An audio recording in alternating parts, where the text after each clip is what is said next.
चीन की बढ़ती घटिया हरकतों को लेकर भारत ने दी चेतावनी। कहा ये 1962 का भारत नहीं है, ये 2022 का आधुनिक भारत है। आज का भारत चीनी ड्रैगन को कर सकता है चारों खाने चित। अपनी औकात में रहे चीनी ड्रैगन, नहीं तो गिरेगा मुंह के बल। भारत की चेतावनी से चीन की हालत पतली।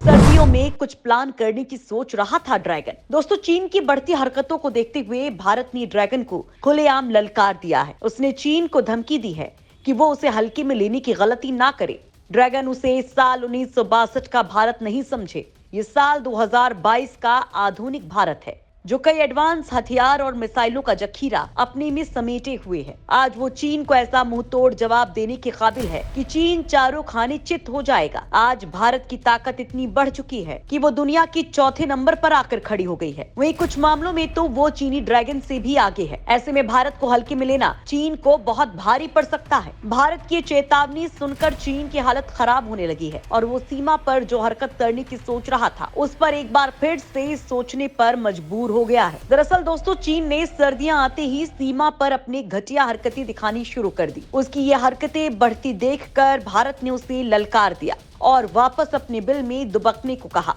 आखिर एलएसी पर क्या कर रहा है चीनी ड्रैगन? क्यों भारत को चीन को ललकारने की जरूरत पड़ी? क्या फिर से कब्जा करने का है प्लान?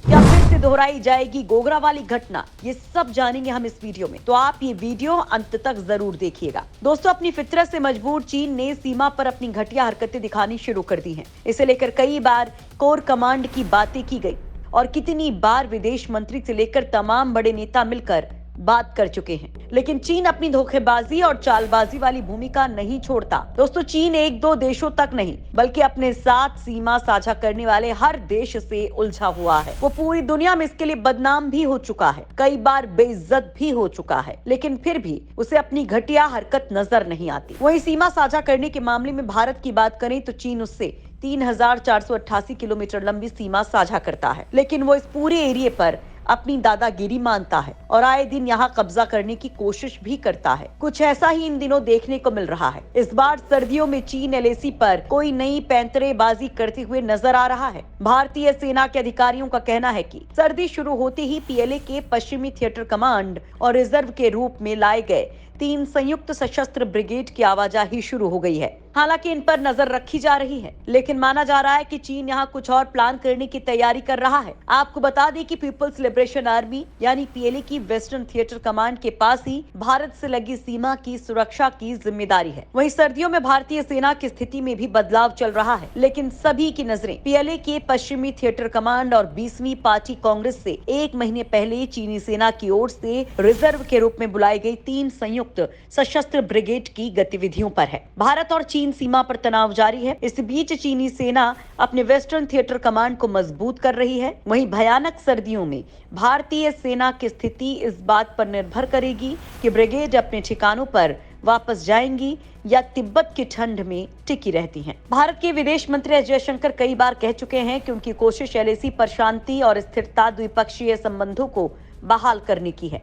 आपको बता दें कि पीपल्स लिबरेशन आर्मी अपने कब्जे वाले अक्साई चिन में पूरी तरह से तैनात है, जहां रॉकेट, आर्मर, आर्टिलरी और मिसाइल सपोर्ट रेजिमेंट के साथ सेना के 2 डिवीजन और बॉर्डर गार्ड डिवीजन भी हैं। वहीं पीएलए की गतिविधियों के मद्देनजर इंडियन आर्मी भी पूर्वी लद्दाख में चौकन्नी है। भारतीय सेना यहाँ बड़ी संख्या में तैनात है। एक सैन्य अधिकारी के मुताबिक होतान, काशगढ़, लहासा और यिंगची हवाई अड्डों पर लड़ाकू विमानों के अलावा गारगुंसा हवाई अड्डे पर पीएलए वायुसेना भी स्टैंड बाय पर है। दोस्तों, मई 2020 में पूर्वी लद्दाख में पीएलए के अतिक्रमण के बाद दोनों देशों के बीच संबंधों को गहरा झटका लगा था। 12 नवंबर को भारतीय सेना प्रमुख मनोज पांडे ने सार्वजनिक रूप से स्पष्ट कर दिया था कि चीन एलएसी पर बुनियादी ढांचे का निर्माण कर रहा है। लद्दाख में कब्जे वाले अक्साई चिन में पीएलए सैनिकों की संख्या में कमी नहीं आई है। दोनों पक्षों की ओर से वरिष्ठ सैन्य अधिकारियों के बीच अब 17वीं दौर की बैठक होगी, जिसकी तारीख अभी तय होनी बाकी है। वहीं सुरक्षा अधिकारियों का कहना है कि भयानक सर्दियों में भारतीय सेना की स्थिति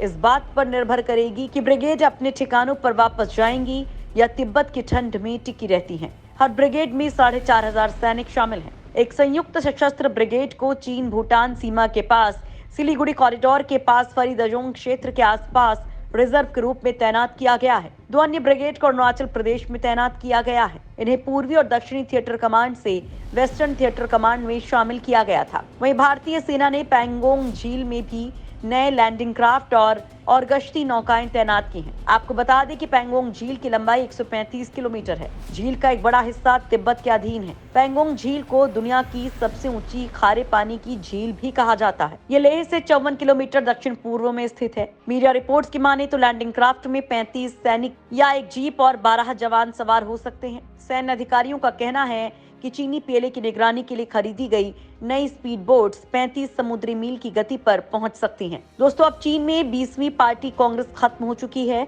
और शी जिनपिंग ने बतौर राष्ट्रपति तीसरा कार्यकाल भी हासिल कर लिया है। नेशनल सिक्योरिटी प्लानर्स को उम्मीद है कि पीएलए ब्रिगेड अपने मूल ठिकानों पर वापस चले जाएंगे। अगर ऐसा नहीं होता है तो भारतीय सेना को सर्दियों में चौकन्ना रहना पड़ेगा। हालांकि रक्षा विश्लेषक सौरभ झा ब्रिगेड की तैनाती को चीन का रक्षात्मक कदम मानते हैं, जिसका उद्देश्य चुंबी घाटी को सुरक्षित करना है। हालांकि अरुणाचल प्रदेश के पास 2 ब्रिगेड की तैनाती के इरादे आक्रामक हैं। एलएसी पर चीन ने बना ली थी सैन्य इमारत। नई सैटेलाइट तस्वीरों में हुआ खुलासा। चीन की हरकतों से भारत को होना होगा सतर्क। दोस्तों, पूर्वी लद्दाख में भारत और चीन के बीच तनाव वाले इलाके गोगरा हॉट स्प्रिंग्स क्षेत्र में एलएसी के पार अपने कब्जे वाली जगह से चीनी सेना भले ही 3 किलोमीटर पीछे हट गई थी। इस बात का खुलासा मीडिया रिपोर्ट्स में दिखाई जा रही सैटेलाइट तस्वीरों से हुआ है। इन तस्वीरों में डिसएंगेजमेंट से पहले और बाद की स्थिति दिखाई गई है, लेकिन इन तस्वीरों में ये भी सामने आया कि चीन ने अपने कब्जे वाले इलाके में एक बड़ी सैन्य इमारत का निर्माण भी कर लिया था। इससे पहले सामने आया था कि दोनों सेनाओं की ओर से सैन्य वापसी की प्रक्रिया को पूरा कर लिया गया है और वर्तमान स्थिति की समीक्षा भी कर ली गई है। तस्वीरों में ये भी दिखता है कि जिन जगह पर चीन ने सैन्य इमारत का निर्माण किया था, उसी जगह पर 2020 से पहले भारतीय सेना गश्त करती थी। तस्वीरों के मुताबिक इस इमारत का निर्माण खाइयों के बीच में पैदल सेना या मोर्चार के लिए किया गया था। वहीं हाल की तस्वीरों में दिखता है कि अब वहां पर इमारत नहीं है।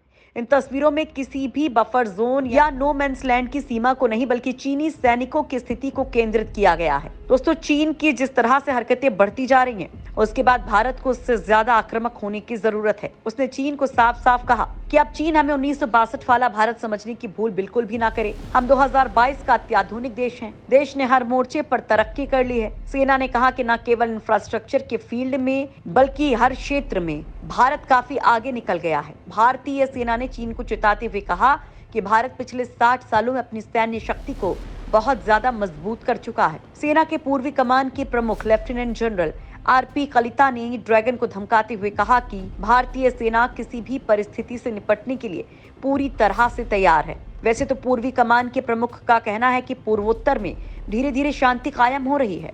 असम हो, मणिपुर हो या फिर कोई और राज्य लगातार इंसर्जेंट हथियार डाल रहे हैं और मुख्य धारा में शामिल हो रहे हैं। जैसे जैसे हिंसा कम होगी, अफवाह को हटाने को लेकर संबंधित मंत्रालय इसमें आपसी तालमेल से विचार करेंगे।